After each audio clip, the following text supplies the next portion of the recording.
Yes, आज हम लोग पढ़ने वाले हैं introduction to Euclid's geometry. Introduction to Euclid's geometry. देखिए, इसमें 3-4 वर्ड है, तो सबसे पहले हम लोग वर्ड को समझते हैं। इंट्रोडक्शन का मतलब तो हम लोग जानते हैं, परिचय। किस चीज से परिचय भाई? To Euclid's geometry. यूक्लिड्स जो है ना, ये वो मैथमेटिशियन है। बताएंगे इसके बारे में कि कहाँ का रहने वाला है ये, और वो क्या क्या दिया है इस जियोमेट्री से रिलेटेड। देखो, शुरुआत में क्या है ना, जियोमेट्री क्या होता है हम लोग एक और चैप्टर था उसमें डिस्कस किए थे। जियोमेट्री का मतलब होता है, एक वर्ड तो है इसमें जियो, मतलब वो अर्थ से रिलेटेड।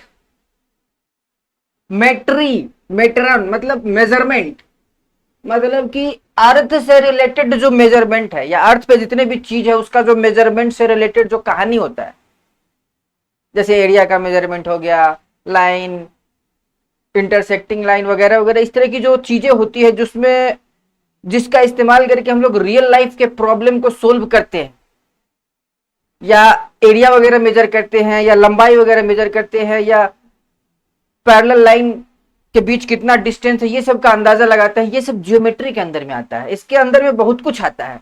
तो एक जियोमेट्री हम लोग उधर पढ़े थे, वो था कोऑर्डिनेट जियोमेट्री। मतलब कोऑर्डिनेट ज्योमेट्री भी ज्योमेट्री है, और ये यूक्लिड्स ज्योमेट्री भी एक तरह का ज्योमेट्री है। दोनों ज्योमेट्री का अपना अपना हिसाब किताब है। कोऑर्डिनेट ज्योमेट्री थोड़ा लेटेस्ट वाला है, और ये जो यूक्लिड्स ज्योमेट्री है ये पुराना वाला सिस्टम है। शुरू में एक्चुअली क्या था ना, कहानी की शुरुआत होती है इजिप्ट से। इजिप्ट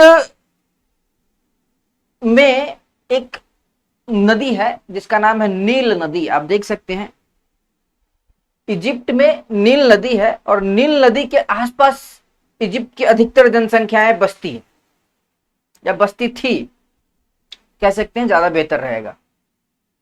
और बसने के पीछे रीजन भी था, क्योंकि लाइफ स्टाइल चलाने के लिए, जिंदा रहने के लिए पानी जरूरी है। इसीलिए पुराने जमाने में जितने भी सिविलाइजेशंस हुए, जितने भी सभ्यताएं हुए हैं, वो सब नदी के आसपास पाया गया है। और नदी के आसपास घर बनाना मजबूरी भी था, क्योंकि पानी वगैरह आसपास में था तो मिल जाता था आराम से, कोई दिक्कत नहीं था। लेकिन इसका एक घाटा था। घाटा यह था कि कभी कभी अचानक से बाढ़ आ जाता था। अभी भी आ जाता है। अब आप नदी के किनारे बसे हुए हैं और बाढ़ आएगा, तो आप तो पहले डिस्टर्ब होंगे ना, क्योंकि आप तो बहुत करीब में है। अब नदी से बहुत दूर हो तो डिस्टर्बेंस थोड़ा लेट से पहुंचे, लेकिन बहुत करीब में होंगे तो आपको बहुत डिस्टर्ब होगा। तो ऐसा बहुत बार होता था। बाढ़ आता था और जितना भी खेत है, घर है, सब सफाया करके चला गया। अब एकदम सरपट, समझ में नहीं आ रहा है भाई कि किसका कितना जमीन था। तो इसमें झगड़ा होने लगा। होना स्वाभाविक है। कोई कहेगा मेरा इतना है, ये पूरा मेरा था, मेरा इतना था। अब कोई हिसाब किताब ही नहीं है, तो हिसाब किताब नहीं है तो फिर कोई कैसे कह सकता है कि हमारा इतना था, हमारा इतना था, हमारा इतना था। तो उसके लिए एक हिसाब किताब बनाना जरूरी था, मतलब एरिया का मेजरमेंट जरूरी था। अरे जमीन क्या है? जगह। जगह को इंग्लिश में बोलते हैं एरिया। कितना जगह, कितना एरिया, इसका मेजरमेंट पहले नहीं था। पहले सीधे जमीन था, सब कुछ था, पानी था। हम लोग भी धीरे धीरे आए पानी में से, तरह तरह के स्टेप्स हुए हैं, तब जाके यहां तक पहुंचे हैं। तो समुद्र से निकल के हम लोग समुद्र के आसपास के इलाकों में रहना शुरू किए, गुफाओं में रहे, धीरे धीरे तरह तरह के इन्वेंशंस किए, और तब जाके आज हम लोग इस रूप में दिखाई दे रहे हैं, और यहां ये वीडियो आप तक पहुंच पा रहा है। पुराने जमाने में ये वीडियो का जमाना थोड़ी था, पता भी नहीं था ऐसा कुछ हो सकता है। वो तो चिट्ठी पत्री वगैरह जमाना आया बहुत बाद में, वो भी पत्तों पे लिखते थे। अब थोड़ी, वो कलम का जमाना थोड़ी था, वो तो अब आया है, लेटेस्ट जमाना है ये। अब तो कलम भी खत्म हो रहा है, अब तो डिजिटल इंडिया हो रहा है, वो उसी पे सब काम होगा। पेपर पेन की जरूरत ही नहीं है। तो जमाना बहुत एडवांस हो गया है, लेकिन ये जमाना यूं ही नहीं एडवांस हुआ। इसके पीछे बहुत लोगों का मेहनत है, जिसकी वजह से जमाना इतना एडवांस हुआ है। तो प्रॉब्लम क्या था? बाढ़ आ जाता था, सब सरपट हो गया। अब जिसका जितना था वो उतना मांग रहा है, कैसे होगा? हिसाब किताब बनाना पड़ेगा ना जी। तो सबसे पहला जो प्रॉब्लम था इस तरह की समस्याओं को सोल्व करने के लिए, वो था एक एरिया कैसे निकाला जाए, एरिया निकालने का हिसाब किताब बनाया जाए, कुछ बेसिक्स हो और उस बेसिक्स के आधार पे हिसाब किताब तैयार किया जाए। तो ये सब करना जरूरी था। क्यों? नहीं तो हर बार बाढ़ आता, हर बार मारकाट होता, झगड़ा होता, फिर प्रॉब्लम होता। तो प्रॉब्लम सोल्व करने के लिए ही ना हम लोग मैथमेटिक्स का इस्तेमाल करते हैं। देखो, प्रॉब्लम था, बहुत बड़ा प्रॉब्लम था। अब इसको सोल्व करने के लिए हम लोग मैथमेटिक्स का इस्तेमाल करना था। इसको सोल्व करने के लिए मैथमेटिक्स का इस्तेमाल करना था, लेकिन मैथमेटिक्स तो था ही नहीं। दिमाग तो उस समय हम लोगों का उतना थोड़ी डेवलप था। अब ना बहुत डेवलप हो गया और अब मैथमेटिक्स का बहुत विस्तार हो गया। मैथमेटिक्स पहले बहुत छोटा था, इत्तू सा था, इत्तू सा। और शुरुआत में जो मैथमेटिक्स था वो अभी जैसा मैथमेटिक्स नहीं था। उस समय के जो मैथमेटिक्स होते थे वो शब्दों वाले मैथमेटिक्स होते थे। तो धीरे धीरे चीजें आई है, जैसे कि आप देख सकते हैं पुराने जमाने का सीन से भाई, अभी का नहीं। इतना बड़ा बड़ा स्ट्रक्चर तैयार कर दिए, पिरामिड तैयार कर दिए, कैसे? बिना मैथ के? मैथ तो लगा होगा। हम लोग इतना डेवलप हो गए हैं, देखिए ये सब डिजाइन तैयार करने लगे हैं। ये जिसमें ये रखा गया है, ये ताबूत बक्सा इतना लंबा इतना चौड़ा, ये सब डिजाइन कैसे तैयार करने लगे? जरूर इसमें गणित लगा होगा, जरूर इसमें गणित लगा होगा। तो गणित धीरे धीरे विकास किया है। देख सकते हैं अलग अलग सभ्यताएं आई हैं धरती पे, अलग अलग सभ्यताएं आई। अभी ऐसा घर जैसा अभी हम लोग जिस तरह के घर में रहते हैं, पहले वैसा घर थोड़ी था। देख रहे हो, देख रहे हो सीन सब एकदम खंडाला टाइप का लग रहा है। तो हालांकि ये तो खंडर है ही, उस समय थोड़ा सा इसमें साइन रहा होगा। तो ये अलग अलग सभ्यताएं आई हैं, और ये सब सभ्यताएं जो है ना नदी के आसपास, घाटी के आसपास, जहां पानी वानी हो उसके आसपास है।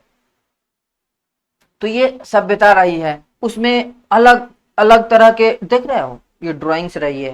ये सब कैसे बनाए हम लोग? जरूर कुछ ना कुछ गणित रहा होगा। तो शुरुआत में जो गणित था वो शब्द वाला, वर्ड वाला गणित था, ऐसा कुछ नहीं था।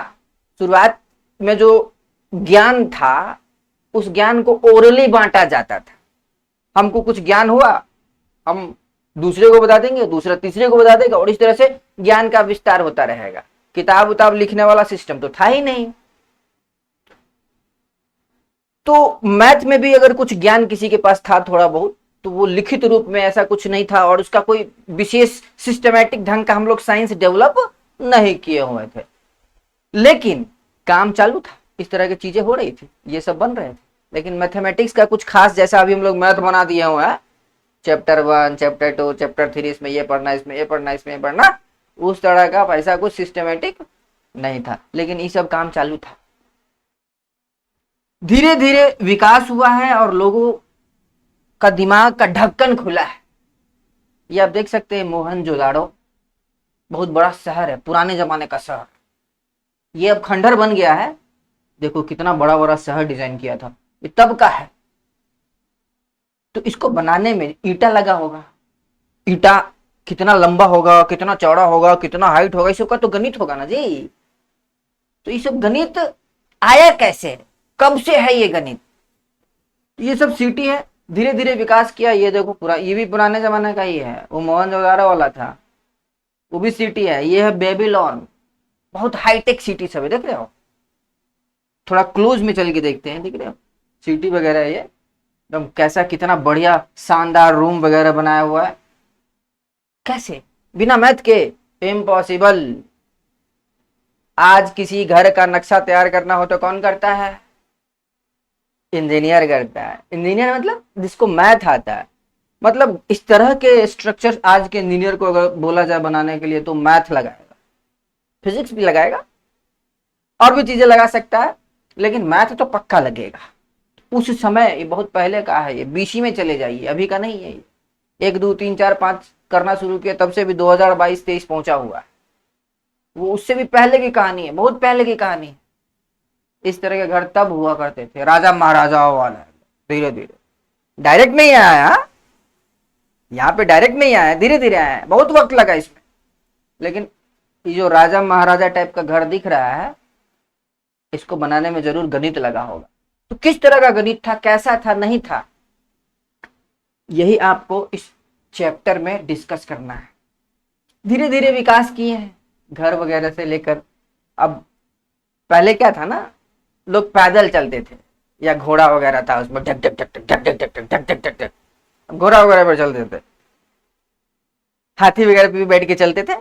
फिर धीरे धीरे लोगों का दिमाग का ढक्कन खुला, फिर हम लोग पहिया वगैरह का आविष्कार किए। देखो शुरुआती पहिया किस तरह का था, वो कोई एग्जैक्ट परफेक्ट गोला नहीं था, धीरे धीरे इस तरह का शेप लिया है बाद में। अब तो बहुत ज्यादा हम लोग क्लोज चले गए हैं सर्किल के, लेकिन इस तरह का पहले नहीं था। पहले कुछ इस तरह का धीरे धीरे लोगों के दिमाग में आया और यहां तक पहुंचे हम लोग। मतलब कि विकास की जो प्रक्रियाएं हैं वो धीरे धीरे होती है। फिर हम लोग घोड़ा, अब चक्का उक्का बन गया तो चक्का से चलने वाला क्या होगा, पहले घोड़ा पे चढ़ के डिग डिग डिग डिग डिग डिग डिग करते थे। अब क्या किया, चक्का लगा दो दूगो और उस पर बैठो, अब 2-3 आदमी 4 आदमी बैठो, अब घोड़ा खींचेगा एकदम। फिर धीरे धीरे गधों से भी काम लेने लगे, घोड़ा तो गड़ ही रहा था। हाथी, हाथी वगैरह तो हम लोग बड़ा जानवर है तो उस पर बैठ के घूमते हैं।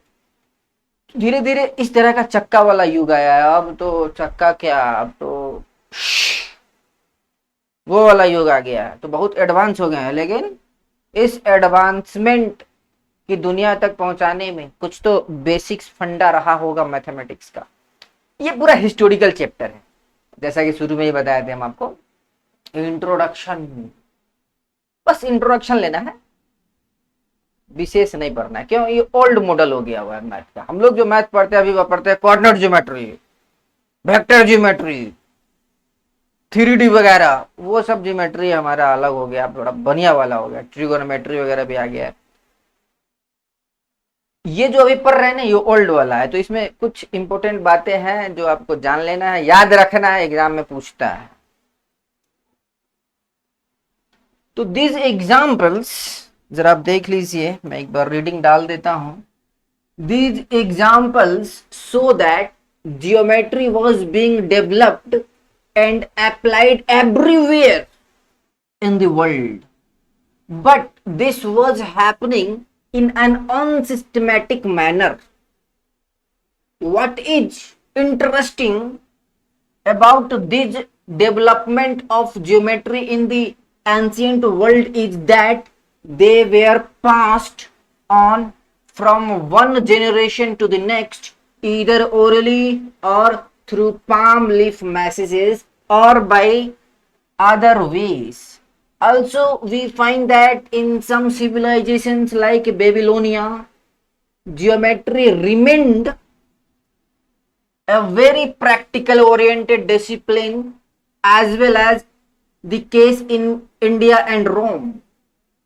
These geometry developed by Egyptians mainly consisted of the statements, बोले थे हम, statements of results।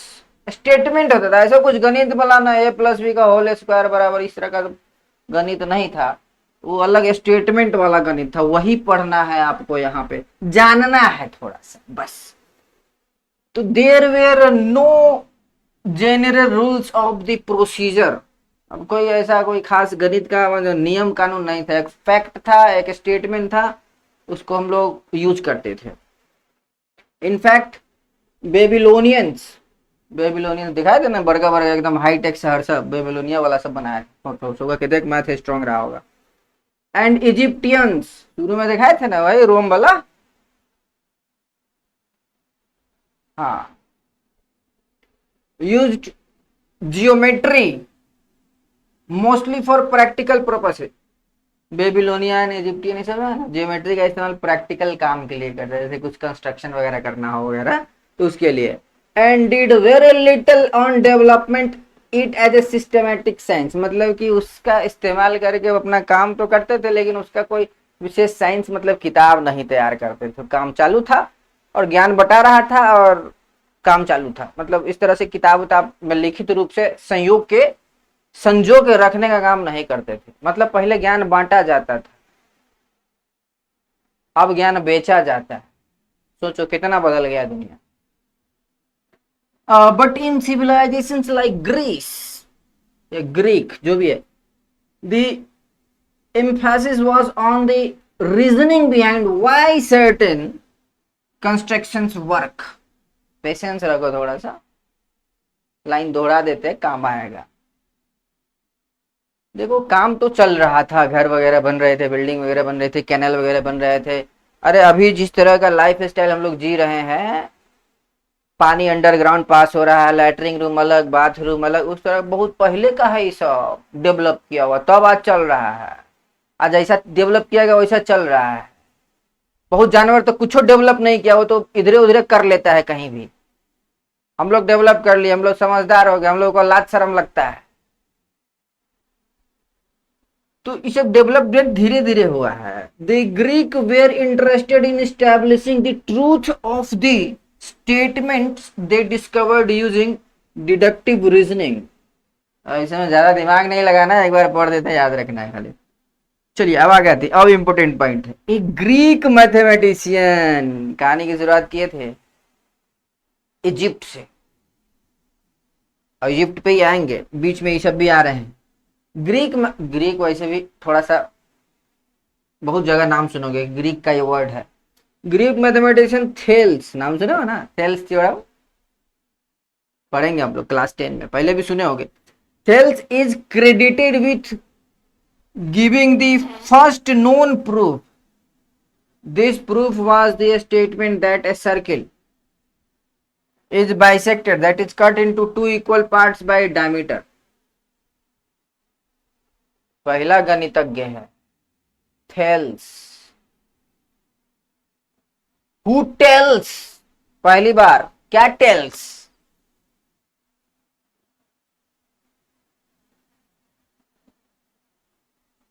स्टेटमेंट, कौन सा statement, that a circle is bisected. Circle जो है ना दो भाग में बंट जाता है, कैसे, डायमीटर से। एक सर्कल ऐसे है, अगर आप डायमीटर खींचेंगे तो सर्किल दो बराबर भागों में बंट जाएगा। ये था पहला स्टेटमेंट। सिस्टमेटिक, सोचो मैथ का भी शुरुआत हो रहा है, इसका ज्योमेट्री का। 1 2 3 4 वगैरह तो रहा ही होगा, धीरे धीरे ये सब ज्योमेट्री वगैरह आया होगा। अरे काउंटिंग शुरू करना शुरू कर तब ना, 1 2 2 3 इस तरह का चलता था। 1 2 3 तो बहुत पहले की चीज है, काउंटिंग हम लोग शुरू कर दिए थे। ज्योमेट्री वगैरह तो ब्रांच है मैथ का ना। तो one of the Thales most famous pupils was, उसी का वो पाइथागोरस था। पाइथागोरस थ्योरम, सोचो ये सब बहुत बड़का बड़का मैथमेटिशियन सब था। ये 572 BCE की बात है, अभी का बात ना है। whom most famous pupil you have study heard about Pythagoras and his group discovered many geometric properties and developed the theory of geometry to a great extent। कहने का मतलब है कि ये लोग बहुत मेहनत किए हैं मैथ को यहाँ तक पहुंचाने में, और हम लोग को स्पेस तक पहुंचाने में। ये लोग का मेहनत की वजह से आज हम लोग स्पेस में, ये लोग तो नहीं जा पाए स्पेस में, ये लोग तो नहीं उड़ पाए, लेकिन ये लोग के किए हुए मेहनत का नतीजा है कि हम लोग उड़ पा रहे हैं, हम लोग चांद पे जा पा रहे हैं। This process continue till 300 BCE। At that time, अब आया number, at that time, at that time Euclid, कौन था Euclid, a teacher of mathematics. Euclid कौन था जिसका हम लोग थ्योरी पढ़ने जा रहे हैं, कौन था, टीचर था, मैथ का टीचर था। तो मैथ का टीचर अगर कुछ बढ़िया काम करे तो उसका नाम मैथमेटिशियन रखते थे हम लोग। जैसे कि हम क्या है, मैथ पढ़ाते हैं, मैथमेटिशियन है। कोई म्यूजिक बजाता है, म्यूजिशियन है। कोई ब्यूटी वाला मेकअप वेकअप करता है, एकदम पोता पाती, मतलब क्या है, ब्यूटिशियन है। तो हम मैथ पढ़ाते तो हम क्या हो गया, मैथमेटिशियन है। तो बहुत बार लोगों को लगता है मैथमेटिशियन, सर जी मैथमेटिशियन कब से हो गए। तो बहुत बड़का चीज होता है, ऐसा कोई बात नहीं है। मैथमेटिक्स में बहुत इंटरेस्ट है, मैथमेटिक्स में डूबे रहते हैं तो आप हो गए mathematician. A teacher of mathematics at the Alexandria in Egypt. Egypt में वही मम्मी उम्मी बोला ना, पिरामिड वगैरह, वो नील नदी उधर ही का। प्रॉब्लम जिधर होता है ना उधर ही के लोगों का दिमाग भी ज्यादा काम करता है। तो प्रॉब्लम उधर था तो उधर ही के लोगों का दिमाग काम किया कि ना भाई हम जुगाड़ उगाड़ लगा के रखो, बाद में फिर दिक्कत हो जाएगा, इसको हिसाब किताब रखो, मर जाएंगे अगला जन्म में हमारा बाल बच्चा, हम तो चले जाएंगे, बाल बच्चा को तो फायदा हो। तो ये लिखना उखना शुरू किया और धीरे धीरे ज्ञान को पत्ता उत्ता पे लिख के इधर उधर रखते थे और ज्ञान धीरे धीरे अगली पीढ़ी तक पहुंचता था। तो उन्होंने क्या किया, जितना भी ट्रूथ टाइप का लग रहा था कि ऐसे होता है फिर ये होता है तो ऐसे हो जाता है फिर ये होता है, तो पहले ऐसे मैथ था, उन सबको ना एक साथ अरेंज कर दिया, लिख दिया। ध्यान देना, शुरुआती गणित के जो ज्योमेट्री के जो स्टेटमेंट्स थे वो विदाउट प्रूफ थे, वो देखा देखी। अब देखने में हाँ लग तो रहा है कि भाई डायमीटर ही है तो डायमीटर, सर्किल का डायमीटर खींचेंगे तो 2 भाग में बढ़ रहा है, हाँ लग रहा है लग रहा है। प्रूफ क्या है इसका, लग रहा है।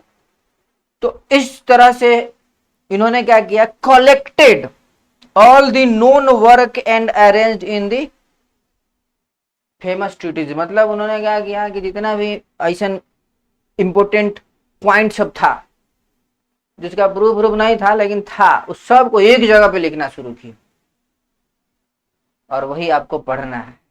तो उसमें तो हालांकि बहुत सारा लिखे थे वो, आपको सब नहीं पढ़ना, तो उसको हम लोग पढ़ेंगे। लेकिन इससे पहले कुछ पॉइंट है जो हम लोग जानना चाहते हैं। पॉइंट ये है कि एक्सियोम किसको कहते हैं।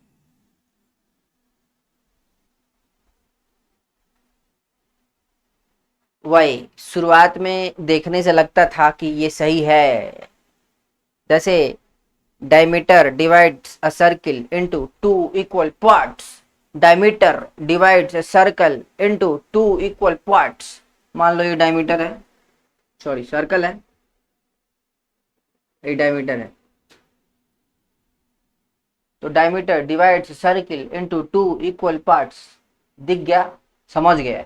अब इसका प्रूफ है, दिखने से लग रहा है, दिखने से लगने वाला चीज को प्रूफ नहीं कहते, देख के प्रूफ नहीं होता है। तो देखने से लग रहा है, प्रूफ का मतलब हम मैथमेटिकली लेट ये बराबर ये था फिर ये फिर ये आ गया, हाँ वो ऐसा वाला प्रूफ नहीं ना कर सकते। इसका लिखित रूप से नहीं ना प्रूफ होगा, देखा देखी प्रूफ हो सकता है, समझ में आ सकता है। वो उस तरह की चीज जिसका प्रूफ ना हो या जिसको सच मान लिया गया है उसको बोलते हैं एक्सियोम।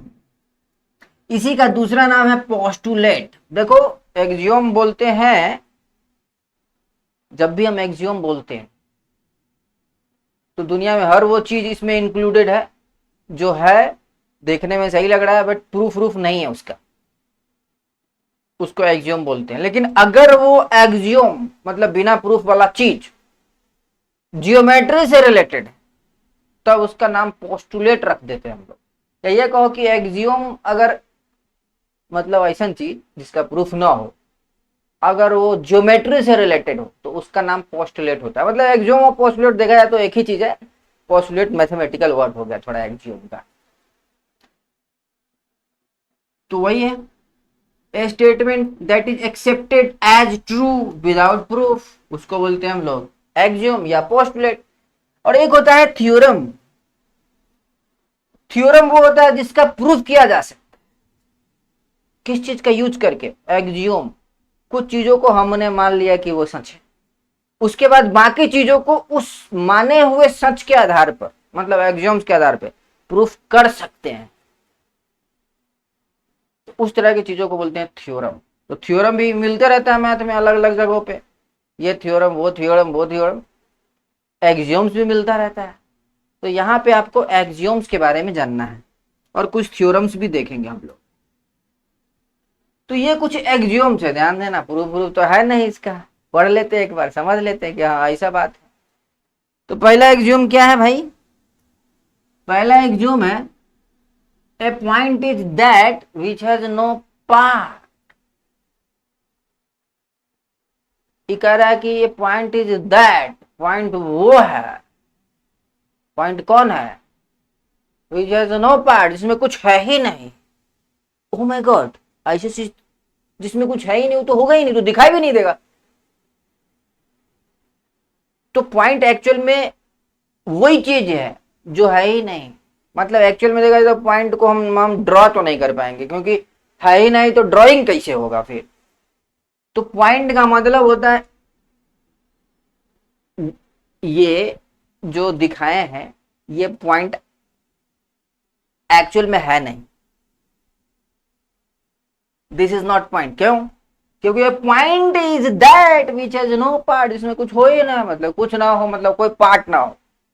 पार्ट का मतलब ना लंबाई हो, ना चौड़ाई हो, ना ऊंचाई हो, ऐसा कुछ ना हो। तो इसमें तो है भाई, तो कुछ लंबा होगा, कुछ चौड़ा भी होगा, और इंक का कुछ हाइट वाइट भी होगा, बहुत कम होगा लेकिन होगा। तो ये तो भाई पॉइंट नहीं है, लेकिन काम इसी से चलाएंगे हम लोग। पॉइंट एक्चुअल में वो देखा जाए तो दुनिया में जो सबसे छोटा चीज, मतलब समझो ना इलेक्ट्रॉन, अब इलेक्ट्रॉन सबसे छोटा है, उससे भी छोटा कुछ खोज हो जाए तो वो बात की बात है, लेकिन एक इलेक्ट्रॉन जितना छोटा कोई डॉट बना दे हम लोग, दिखेगा तो ऐसे नहीं, इलेक्ट्रॉन कहाँ देख पाए अभी तक हम लोग, उतना छोटा, मतलब समझो ना कि पॉइंट में पॉइंट वाइंट दिखने उगने वाला नहीं है, और जो दिखेगा वो पॉइंट हो ही नहीं सकता। डिफिनीशन यही कहता है कि पॉइंट हैज नो पार्ट। तो ये क्या है, is this point? No, this is not point.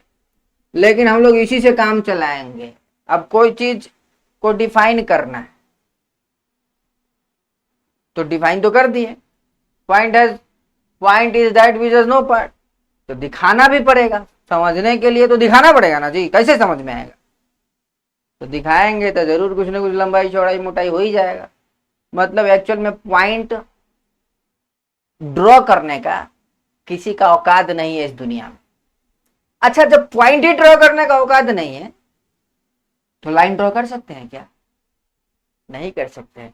Actually dot draw किया जा सकता है, डॉट का थिकनेस होता है थोड़ा सा, और डॉट को हम लोग पॉइंट समझ लेते हैं, होता नहीं है। तो जब पॉइंट ही एक्चुअल में हम लोग जो कॉपी पे पॉइंट ड्रॉ करते हैं वो पॉइंट होता नहीं है, जो लाइन ड्रॉ करते हैं वो लाइन होता नहीं है। तो इस तरह से कुछ भी हम ड्रॉ करें वो सब एक समझो तो इमेजिनरी चीज हो गया। पॉइंट क्या है? इमेजिनरी। अब इमेजिन करो, बना तो नहीं सकते। लाइन क्या, इमेजिन करो, लेकिन बना के हम लोग मोटा थिकनेस वाला इमेजिन करते हैं। तो इसीलिए इस सब को अनडिफाइंड बोला गया है, मतलब कि इसका प्रूफ ना है कोई प्रूफ। एक पॉइंट उसको कहेंगे जिसका कोई पार्टे ना होगा, इसका प्रूफ क्या होगा जी? क्या प्रूफ हो सकता है इसका? नो प्रूफ, बस मान लो। दूसरा कह रहा है a line is breathless length.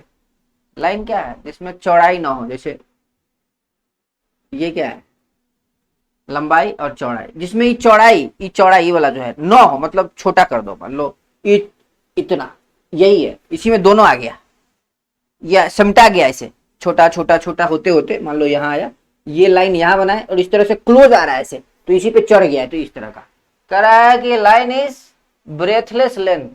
तो ये सब वो चीज है जिसका प्रूफ नहीं है, सिर्फ जान लो, सुन लो, समझ लो।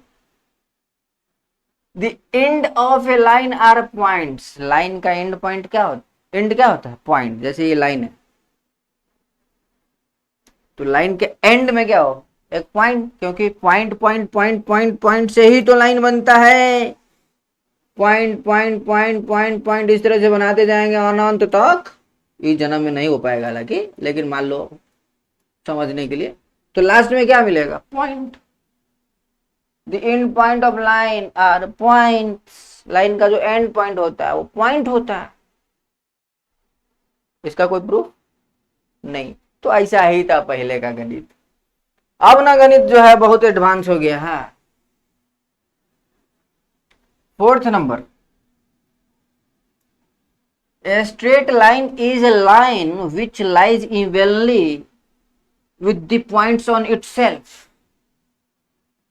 कहना है straight line is a line which line evenly on the points on itself. कहने का मतलब है कि स्ट्रेट लाइन एक ऐसा लाइन होता है विच lies evenly with the points on itself, मतलब कि मान लीजिए ये लाइन है, तो ये एक स्ट्रेट लाइन तब होगा विच लाइज इवनली, एक जैसा हो एकदम, ऑन इटसेल्फ, एक जैसा हो, उसी को हम लोग कहेंगे लाइन। दूसरा है a surface is that which has length and breadth, exam में नहीं आएगा ये सब, समझ लो खाली। A surface is that which has length and breadth only, surface उसको कहते हैं इसमें लंबाई चौड़ाई, जैसे ही ये जो बोर्ड दिख रहा है इसमें लंबाई या चौड़ाई है, क्या है, इसको सरफेस कह सकते हैं, एक सरफेस है ये। The edges of a surface are lines, surface का एज क्या होगा, किनारा क्या होगा, लाइन। देखो लाइन का एंड पॉइंट, लाइन का एंड पॉइंट होगा, लेकिन सरफेस का एंड लाइन होगा, ये भी एक लाइन है, इधर कॉर्नर, ये भी लाइन, ये भी लाइन, ये भी line. A plane surface is surface which lies evenly with the straight line on the itself, a plane surface is a surface which lies evenly with the straight line on itself, कहने का मतलब एक plane surface वही होगा जिसमें सब line उसी में हो, ऊपर नीचे नहीं हो। बांस देखे हो, बांस अगर रखेंगे सीधा सीधा नहीं रहता है, ऊपर नीचे हो जाता है, वैसा नहीं होना चाहिए। तो a plane is surface, a plane surface is surface which lies evenly, एक समान होना चाहिए। और भी है, बहुत सारा है, लेकिन आपको जो है वो मेनली 5 ही पढ़ना है, 5 नहीं 4 कर दिया है अब। हाँ, इसका पहला पॉइंट है things which are equal to the same things are equal to one another. सोचो कितना बेसिक मैथमेटिक्स सब है। Things which are equal to the same thing, कोई ऐसा चीज है जो किसी चीज के बराबर है, मान लो ये ए है,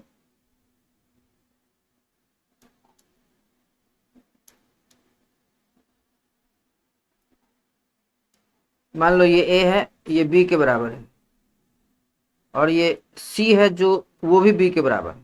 क्या लिखा हुआ, things which are equal to the same thing, वो चीज जो किसी एक चीज के बराबर है वो आपस में इक्वल होगा, मतलब वही LHS बराबर है तो RHS बराबर होगा, यहीं से मिल रहा है, या RHS बराबर है तो LHS से बराबर होगा, यहीं से मिल रहा है। बेसिक मैथ इस तरह से हम लोग अब लिखने लगे हैं, पहले ऐसे लिखते थे, RHS बराबर है same thing equal to the same thing, यही ना same thing, B is the same thing, A is equal to B, C is also equal to B which is same thing, तो ये दोनों सेम थिंग। कोई दो चीज एक ही चीज के बराबर हो तो ये दोनों आपस में क्या हो जाएंगे, बराबर, ए इज इक्वल टू क्या हो जाएगा, सी। इस तरह के स्टेटमेंट सब पहले वाले मैथ में आता था। दूसरा, if equals are added to equals then wholes are equal, कह रहा है कि कोई चीज इक्वल है, मान लो, कह रहा है मान लो कि ऐसा है 2 बराबर 4, सॉरी 2 बराबर 4 कैसे हो जाएगा, 2 बराबर मान लो ऐसे लिखो, 2 इंटू 2 बराबर 4, ऐसे लिखा हुआ सब कुछ, ऐसा कुछ है। तो अगर दोनों साइड ऐड कर दे इक्वल, दोनों साइड क्या कर रहे हैं, एडेड, इक्वल ऐड करते हैं, कोई भी बराबर चीज ऐड करो, जैसे 5 इधरों कर दिए 5 इधरों कर दिए, तब भी ये बराबर का बराबर ही रहेगा। अगर दोनों साइड इक्वल ऐड करेंगे तो दोनों बराबर का बराबर ही रहेगा। इसका कोई प्रूफ है नहीं है, रहेगा तो रहेगा, यही इसीलिए तो ये एक्सियोम है। चलिए तीसरा, if equals are subtracted from equals the remainders are equal, ये कह रहा है कि अगर सेम चीज, अगर बराबर है कोई चीज और दोनों तरफ कोई चीज घटा देते हो, मान लो इधरों 2 घटा दिए इधरों 2 घटा दिए, तब भी जो रिजल्ट आएगा दोनों तरफ बराबर ही आएगा। Things which coincide with one another are equal to one another, कह रहा है 2 चीज अगर एक दूसरे पे फिट हो जा रहा है एकदम सेम टू सेम तो वो इक्वल होगा एक दूसरे के। जैसे मान लो एक स्क्वायर है, मान लीजिए एक सर्कल है और इतना ही छोटा एक और सर्कल है, जो इसके ऊपर रखे तो सेम टू सेम जगह छेगा, तो उसको क्या कहेंगे, इक्वल, वही तो लिखा हुआ। Things which are coincide with one, coincide मतलब वही हुआ एक दूसरे में एकदम फिट हो गया, one other are equal to one other, वो एक दूसरे के बराबर भी होगा। The whole is greater than part, इस पे आपको एक्सरसाइज में सवाल भी मिलेगा। The whole is greater than a part, किसी भी चीज का अंश लोगे पूरा, अब एक आम पूरा लिए तो वो तो ज्यादा ही ना होगा जी, उसके टुकड़ा से आधा काट लिए, आधा का आधा काट लिए, टुकड़ा मतलब पार्ट, पार्ट का मतलब क्या हो, टुकड़ा। कोई भी चीज ले लो, यूनिवर्सल ट्रूथ है, प्रूफ रूफ नहीं है, लेकिन सबको पता है कि ऐसा ही होता है।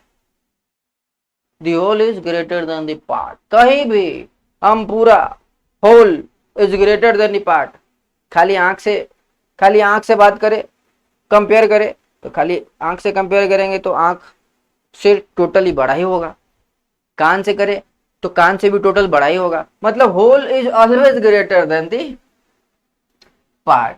थिंग्स विच आर डबल, याद नहीं रखना है, ये सब माइंड में रखो, आगे 5 को लिखाएंगे वो याद रखना है। Things which are double of the same things are equal to one another, कह रहा है कि कोई ऐसा चीज है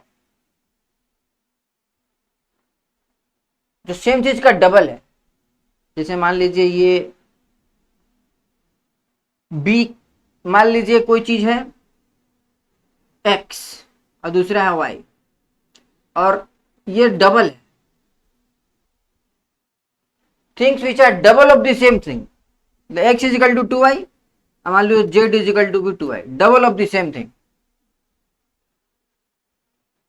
सेम थिंग, यहाँ पे सेम थिंग y है, double of the same thing मतलब 2y, 2y, x is also double of the y, z is also double of the y, मतलब x and z are double of the same thing which is y, therefore x and z will be equal। things which are double of the same things are equal to one another। देख रहे हो पहले जमाना का mathematics. हाँ, things which are halves of the same things are equal to one another, कह रहा है कोई ऐसा चीज है जो किसी खास चीज का आधा आधा है, तो आधा आधा मान लो एक ये समान है और सेम टू सेम ये एक समान है, इसका आधा करेंगे इसका भी आधा करेंगे तो आधा आधा भी बराबर होगा, यही कह रहा है ये, यही कह रहा है ये।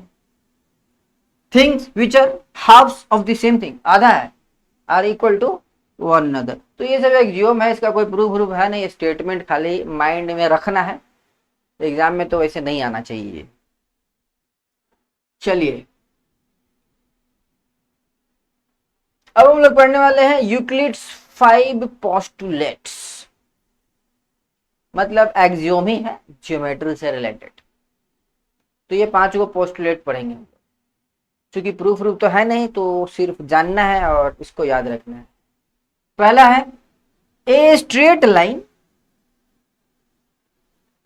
may be drawn from any one point to any other point।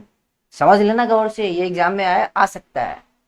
A straight line may be drawn from any one point to any other point। मान लीजिए ये एक पॉइंट मैंने बनाया है, मान लीजिए ये एक पॉइंट मैंने यहां पे बनाया और एक दूसरा पॉइंट बनाया, तो ये कह रहा है कि straight line may be drawn, draw किया जा सकता है कहा, from any one point to another point, कोई भी एक पॉइंट, मतलब कोई भी 2 पॉइंट लोगे कह रहा है, तो एक पॉइंट से दूसरे पॉइंट तक मिला के एक स्ट्रेट लाइन आराम से खींच सकते हैं आप, यही कह रहा है। मतलब ऐसा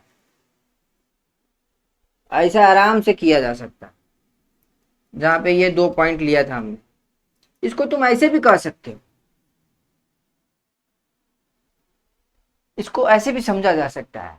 there is one and only straight line passing through 2 points, इसको आप ऐसे भी लिख सकते हैं। There is one and only, there is one and only a straight line passing through 2 points।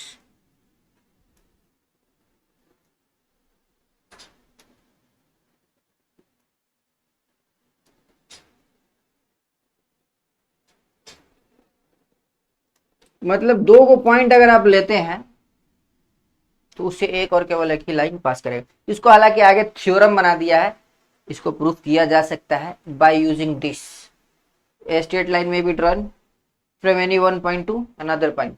तो आगे इसको एज ए थ्योरम रिप्रेजेंट किया हुआ है। चलिए अगले पोस्टुलेट की तरफ देखते हैं। ये कह रहा है a terminated line can be produced indefinitely, कह रहा है कि कोई लाइन है, मान लो कट गया ऐसे, ये एक लाइन है, कटा हुआ लाइन, कट सिर कटी लाश, कटा हुआ लाइन, टर्मिनेटेड लाइन क्या बोलते हैं इसको हम लोग? Terminated line. Yes come on, क्या बोलते हैं हम लोग? Terminated line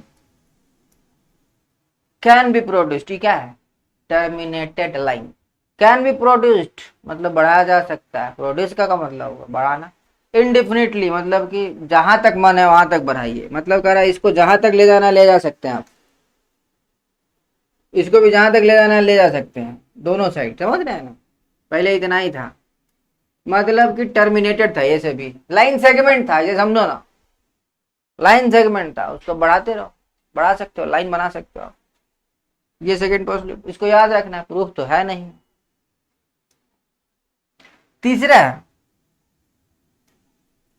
a circle can be drawn with any centre and any radius. ध्यान देना रे, कह रहा है कि अगर आपको सर्किल बनाने का मन करे तो आराम से बना सकते हैं। एक सेंटर ले लीजिए और कोई भी एक रेडियस ले लीजिए, मान लीजिए इतना ले लिया, यहाँ पे रख दिया ऐसे। अब इसको सेंटर मान लिया और इसको घुमाएंगे ऐसे। आजा भाई, मान लीजिए इसको सेंटर ले लिया और इतना रेडियस ले लिया, इतना रेडियस ले लिया, इतना रेडियस। अब इसको घुमा के हम चाहे तो एक सर्किल आराम से ड्रॉ कर सकते हैं। A circle can be drawn with any centre, कहीं भी ले सकते हो, अब कोई भी रेडियस ले सकते हो, बड़ा छोटा मतलब कुछ भी ले सकते हो। इसका प्रूफ है नहीं, हम तो ड्रॉ करके दिखा दिए कि हाँ हो जाएगा, लेकिन प्रूफ करने जाएंगे तो हो पाएगा? नहीं हो पाएगा।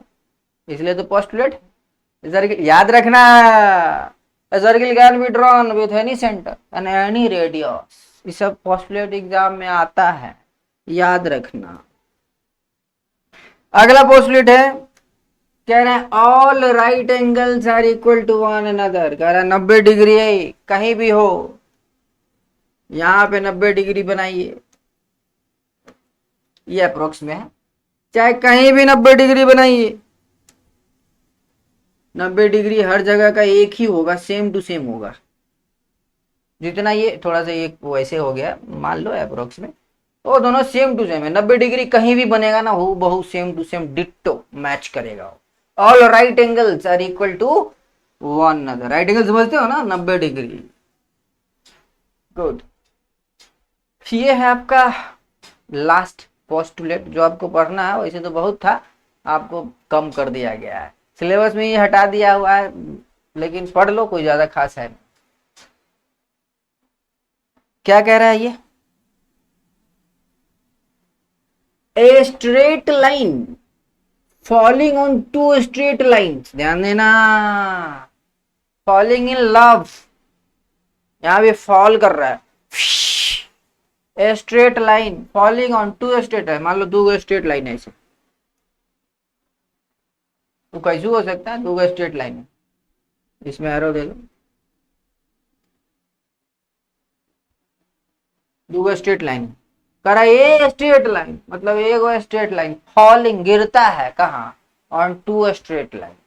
ये स्ट्रेट लाइन गिरा, ये दो स्ट्रेट लाइन ये बनल है, इस पे एगो गिरा धराम से, ऐसे गिरा तो क्या हुआ? जैसे ही गिरा तो क्या क्या हुआ? कुछ एंगल्स बने यहाँ पे, चार गो एंगल यहाँ पे बना। तो आगे कहानी पढ़ते हैं, क्या कह रहा है? lines makes the interior angles on the same side of it taken together less than two right angles, then the two straight line if produced indefinitely meet on the side on which the sum of the angle is less than the two right angles। Bounce कर गया, समझ में नहीं आ रहा है, खैर हम समझा देते हैं। ये कह रहा है कि सम ऑफ द इंटीरियर एंगल जिस तरफ, जब देखो क्या हुआ, क्या था? दो स्ट्रेट लाइन पे वो तीसरा गिरा था इसे धाएं, तो ये कह रहा है देखो इंटीरियर एंगल मतलब ये की बात करेंगे, और इंटीरियर एंगल एक तरफ का देखना है, इस तरफ का, ये स्ट्रेट लाइन के इस तरफ का इंटीरियर एंगल देखना है, मतलब ये दोनों, इस दोनों को जोड़ के कुछ आएगा, इस दोनों को जोड़ के कुछ आएगा। हम लोग जानते हैं कि अगर लाइन पैरेलल हो तो इस दोनों को जोड़ के 180 आता है, इसको जोड़ के भी 180 आता है, ये नियम है। लेकिन लाइन अगर पैरेलल ना है तो इसमें क्या लग रहा है? इसको जोड़ के 180 नहीं आएगा, इसमें इसको 100 जोड़ के 180 से ज्यादा आएगा। अरे ऐसे होता तो 180 आता, अब टी ऐसे हो गया तो ज्यादा ना हो गया। अब ऐसे रहता, ये इसके पैरेलल में रहता, ऐसे ऐसे रहता है इसके पैरेलल में, तब तो ये दोनों को जोड़ते तो 180 होता। अब तो ऐसे हो गया, थोड़ा तो ज्यादा हो गया। तो इधर इस तरफ इंटीरियर एंगल का सम क्या है, 180 से ज्यादा, और इस तरफ इंटीरियर एंगल का सम क्या है, 180 से, ध्यान देना 180 से ज्यादा। एस फॉर सम, यहां सम इज, इसको उल्टा लिखो,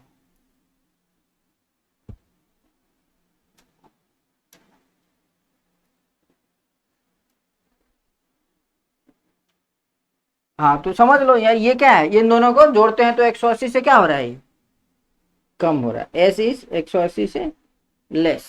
तो जिस तरफ 180 से कम आ रहा है, अगर मैं लाइन को बढ़ाते जाऊं बढ़ाते जाऊं बढ़ाते जाऊं बढ़ाते जाऊं, तो उधर कहीं ना कहीं कट करेगा। दिखाऊं बढ़ा के, देखो ऐसे बढ़ाते जाओ, इसको बढ़ाते जाओ, कहीं इधर कट मार रहा है, ये अप्रोक्स में, मतलब कट उधर मारेगा, किधर, जिधर के इंटीरियर एंगल वो लाइन से जुड़ा हुआ, लाइन से जुड़ा हुआ जो इंटीरियर एंगल है, जिस तरफ इंटीरियर एंगल का सम 180 से कम होगा, अगर लाइन को बढ़ाते रहे, इधरों बढ़ाए तो कट किधर होगा, उधर होगा, जिधर sum of interior angle is less than 180 degree. ये आपका फिफ्थ पोस्टुलेट। तो इतना सारा पोस्टुलेट जो है वो आपको पढ़ना था। एक थ्योरम है जो पढ़ना है, चलो पढ़ लेते हैं। कुछ खास थ्योरम है नहीं, वही वाला थ्योरम है जो उधर बात किए थे। Two distinct lines can not have more than one point in common. कह रहा है दो गो अलग अलग अगर लाइन हो, ध्यान देना वर्ड समझो, दो गो लाइन अलग अलग होना चाहिए, एक जैसा नहीं होना चाहिए। मतलब एगो एन्नी जा रहा है तो एगो एन्नी आना चाहिए। Can not have more than one point in common, मतलब एक पॉइंट से ज्यादा पॉइंट कॉमन नहीं हो सकता। मान लो एक ये लाइन है, एक ये लाइन है, दोनों में कितने पॉइंट कॉमन हो सकते हैं, एक। इसको तुम ऐसे भी कह सकते हो। प्रूफ कैसे करें इसको, प्रूफ करने के लिए जुगाड़ लगाया है। देखो स्टेटमेंट वाला गणित का एक सवाल का आंसर भी स्टेटमेंट वाला होगा। तो कह रहा है कि मान लीजिए here we are given two lines L M N, मान लो दो लाइन दिया हुआ है एल एम। तो इस केस में तो एक ही पॉइंट आ रहा है, लेकिन हम एज्यूम कर रहे हैं जबरदस्ती, वैसे तो दिख रहा है एक को कॉमन। अब प्रूफ करना है कि एक को कॉमन, तो दिमाग लगाएंगे, कुछ एक्सियोम वगैरह का इस्तेमाल करना होगा। तो we need to prove that they have only one point in common. हमको प्रूफ करना होगा कि एक्चुअल में दो लाइन का कटिंग पॉइंट एक ही आ सकता है अगर अलग अलग लाइन है तो वैसे तो ड्राइंग में तो दिख गया, लेकिन स्टेटमेंट में कैसे लिखेंगे। तो मान लिया गया है, मान लीजिए suppose that the two lines intersect in two distinct points. मान लीजिए कि दो लाइन जो है वो दो जगह इंटरसेक्ट करता है। ऐसा तो मन नहीं मान रहा होगा, क्योंकि मन को मालूम है, दिमाग को मालूम है कि नहीं नहीं एक ही जगह करता है। लेकिन मान लो अगर मैं किसी तरीके से ये प्रूफ कर दूं कि हमारा मान्यता गलत है, इसका मतलब दो डिस्टिंक्ट पॉइंट पे हमने माना कि दो डिस्टिंक्ट पॉइंट पे कट करता है दो गो लाइन अलग अलग, और बाद में हमारा ये मान्यता गलत हो जाए तो हम क्या कहेंगे, हम कहेंगे तब एक ही पे करता है। हम दो पे माने गलत हो गया, मतलब एक पे ही करता है और दिख भी रहा है। तो इस बात को कैसे प्रूफ किया जाए। तो मान लीजिए कि दो जगह कट करते, ध्यान देना, इसको हम ड्राइंग में नहीं दिखा पाएंगे क्योंकि लाइन मुड़ के थोड़ी आएगा इसे कट मारने। ऐसे लाइन मुड़ के कट थोड़ी जाएगा, दो जगह थोड़ी कट मारेगा। इसे दो लाइन है तो सीधे जाएगा, एक ही जगह कट मारेगा, दो जगह कैसे कट मार देगा। तो इसको दिखा नहीं सकते। लेकिन मान लीजिए कि दो जगह कट मारता है, एक पी पे और दूसरा क्यू पे। मान लीजिए इस तरह से दो जगह कट मारता है, जो कि पॉसिबल नहीं है देखने से, लेकिन स्टेटमेंट में ऐसा लिखना पड़ेगा कि let the line passing through two distinct points P and Q. दो लाइन जो है वो दो पी और क्यू से पास कर रहा है। फिर आगे उसको याद दिलाएंगे, अरे लेकिन दो पॉइंट से तो पढ़े थे हम लोग कि एक ही लाइन जा सकता है।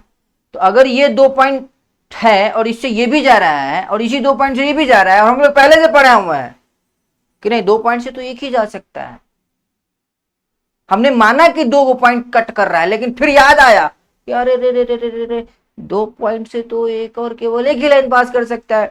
इसका मतलब ये लाइन भी वही है और ये लाइन भी वही है, ये जो दो दिख रहा है एक्चुअली वो एक होना पड़ेगा, तब ये वाला सीन आ जाएगा अपने आप। मतलब ये मान्यता गलत तो था ही, लेकिन फिर भी नौटंकी किए हैं तनका, तो ऐसा सीन आ जाएगा। यही चीज इसमें लिखा हुआ है।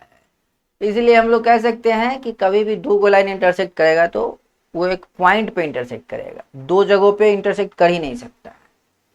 बात समझ में आ गया? तो उम्मीद है कि जितना भी समझाया है सब समझ में आया होगा। अगर कोई दिक्कत है तो आप हमको कमेंट कर सकते हैं, और अगर आपको बहुत ज़्यादा प्रॉब्लम रहता है तो आप हमारा ऐप भी डाउनलोड कर सकते हैं। प्ले स्टोर पे आप SIRZEE करके सर्च करेंगे तो मिल जाएगा। तो रहने देते हैं आज के एपिसोड में इतना ही, मिलते हैं अगले एपिसोड में। धन्यवाद।